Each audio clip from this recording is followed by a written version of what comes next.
Hi guys, இன்னைக்கு நம்ம movie ரிவ்யூல stolon girl படத்தோட ரிவ்யூ தான் பார்க்க போகிறோம். இந்த படம் அமேசான் பிரைமில் தமிழ் டபுள் அவைலபிளாக இருக்குது. மறக்காமல் செக் அவுட் பண்ணி பாருங்கள். இது ஒரு அதிரடி ஆக்ஷன் மூவியாக வெளிவந்திருக்கு. இப்போ இந்த படத்தோடைய கதையை பார்த்தரலாம். படத்துடைய ஹீரோயின் அவங்க பொண்ணு, இவங்க 2 பேர் ஜாலியான லைஃப் வாழ்ந்துட்டு இருப்பாங்க.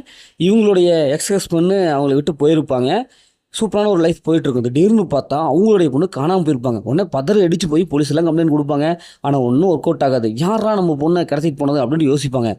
உண்மையிலேயே இவங்களுடைய பொண்ணை கடத்திட்டு போனது இவங்களுடைய எக்ஸ் ஹஸ்பண்ட், அவங்களுடைய அப்பா தான். வெளிநாட்டுக்கு கடத்திட்டு போயிடுவாங்க.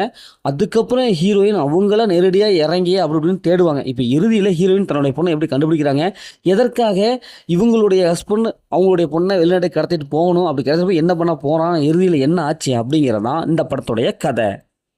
படத்தோடைய பாக்ஷன் பார்த்தாவே ஹீரோயின் அவங்களுடைய ஃபைட் சீக்வன்ஸ் வேற மாதிரி மிரட்டி விட்டுருக்காங்க. நல்ல ஒரு ஃபைட் சீக்வன்ஸே இருக்குது. ஃபர்ஸ்ட் ஆஃப் ஆல் கடைசி வரைக்கும் ஃபைட்டை முதன்மை வச்சு எடுத்திருக்காங்க. அதே மாதிரி அந்த கெமிஸ்ட்ரி நல்லா ஒர்க் அவுட் ஆகுது. அம்மா பொண்ணு அவங்களோட கெமிஸ்ட்ரி சூப்பராக ஒர்க் அவுட் ஆகுது. அது ஈஸியாக கனெக்ட் ஆகுது. படத்தில் நிறைய சீன்ஸ் ரசிக்கிற மாதிரி இருக்குது. செகண்ட் ஹாஃப் ஃபுல்லாக நல்லாவே இருக்குது. செகண்ட் ஹாஃபில் படம் அடுத்தடுத்து அப்படின்னு சொல்லிட்டு சூப்பராக கொண்டு போயிருக்காங்க. ஸ்க்ரீன் பிள்ளை செகண்ட் ஹாஃபில் எந்த விதமான போரிங்னஸும் நமக்கு கொடுத்தது கிடையாது. படம் ஸ்பீடாக போகுது. கடைசி கிளைமேக்ஸ் ஃபைட் நல்லாவே இருக்குது. அதேமாதிரி படத்தோடைய பீஜம் பொறுத்தவரை நல்லாவே இருக்குது. அதேமாதிரி விசுவல் எஃபெக்ட் சூப்பரான விசுவல் எஃபெக்ட் கொடுத்துருக்காங்க. கேமரா ஆங்கிள் நல்லாவே இருக்குது. வில்லன் ஒரு முரட்டத்தனமான ஒரு வில்லனாக இருக்கான். அவனை எப்படியாவது போட்டு தள்ளிட்டு தன்னுடைய பொண்ணை காப்பாற்றணும் அப்படின்னு சொல்லிட்டு அந்த ஹீரோயின் பண்ணுற ஒரு சில பிளான்லாம் நல்லாவே ஒர்க் அவுட் ஆயிருக்கு. இந்த படத்தில் மைனஸ்ன்னு பார்த்தாவே ஃபஸ்ட் ஹாஃபுங்க. ஏன்னா ஃபஸ்ட் ஹாஃப் அந்தளவுக்கு இல்லை, கொஞ்சம் ப்ரெடிக்டபுளாக இருக்குது. ஏன்னா இது மாதிரி ஏகப்பட்ட கதைகள் இது மாதிரி பார்த்துருப்போம். அதே மாதிரி தான் இருக்குது. ஃபஸ்ட் ஹாஃப் மட்டும் இன்னும் கொஞ்சம் ஸ்பீடு கொடுத்துருந்தா படம் நல்லாவே இருக்கும். ட்விஸ்ட் எண்டிங் அந்தளவுக்கு ஒர்க் அவுட் ஆகவே இல்லை.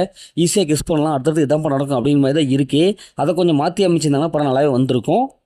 இந்த படத்தில் அந்த மாதிரி சீன்ஸ்லாம் இருக்குது. அதனால் ஃபேமிலியை தவிர்த்துட்டு தனியாக பாருங்கள். மொத்தத்தில் இப்படி சூப்பரான இந்த படம் ஒரு ஒன் டைம் வச்சவள் தான் நாங்கள் சொல்கிறேன். ஓகே, இதேமாதிரி அடுத்த ஒரு புதிய மூவி ரிவ்யூ சந்திப்போம்.